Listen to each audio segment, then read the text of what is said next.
ओम नमो भगवते वासुदेवाय। कार्तिक माह महात्म्य 27वां अध्याय। कृष्ण नाम का आसरा, कृष्ण नाम का ध्यान। 27वां अध्याय अब लिखने लगा महान। पार्षदों ने कहा, एक दिन की बात है, विष्णुदास ने नित्य कर्म करने के पश्चात भोजन त्याग किया, किंतु कोई छिपकर उसे चुरा ले गया। विष्णुदास ने देखा भोजन नहीं है, परंतु उन्होंने दोबारा भोजन नहीं बनाया, क्योंकि ऐसा करने पर सायकाल की पूजा के लिए उन्हें अवकाश नहीं मिलता। अंततः प्रतिदिन के नियम का भंग हो जाने का भय था। दूसरे दिन पुनः उसी समय पर भोजन बनाकर वह ज्यों ही भगवान विष्णु को भोग अर्पण करने के लिए गए, त्यों ही किसी ने आकर फिर सारा भोजन हड़प लिया। इस प्रकार 7 दिनों तक लगातार कोई उनका भोजन चुरा कर ले जाता रहा। इससे विष्णुदास को बड़ा विस्मय हुआ।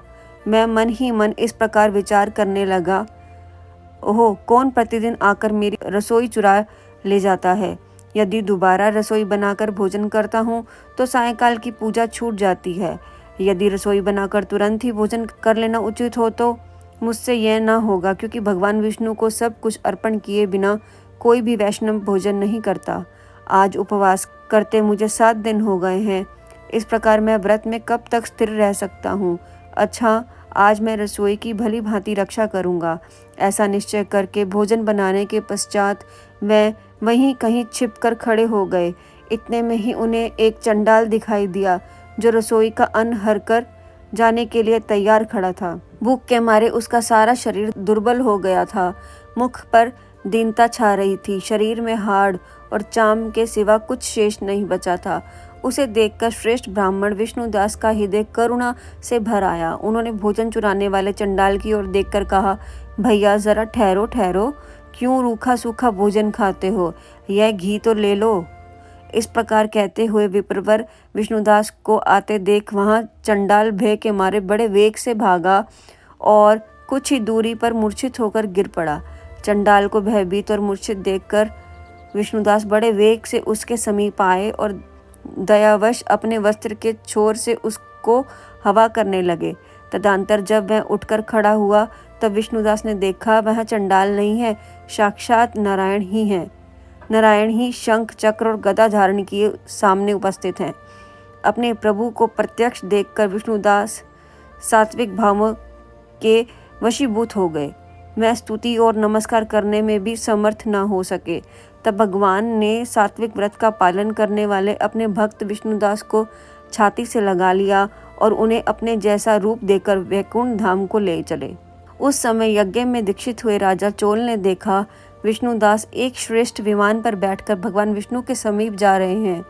विष्णुदास को वैकुंठ धाम में जाते देख राजा ने शीघ्र ही अपने गुरु महर्षि मृदुल को बुलाया और इस प्रकार कहना आरंभ किया, जिसके साथ स्पर्धा करके मैंने इस यज्ञ दान आदि क्रम का अनुष्ठान किया है, वह ब्राह्मण आज भगवान विष्णु का रूप धारण करके मुझसे पहले वैकुंठ धाम को जा रहा है।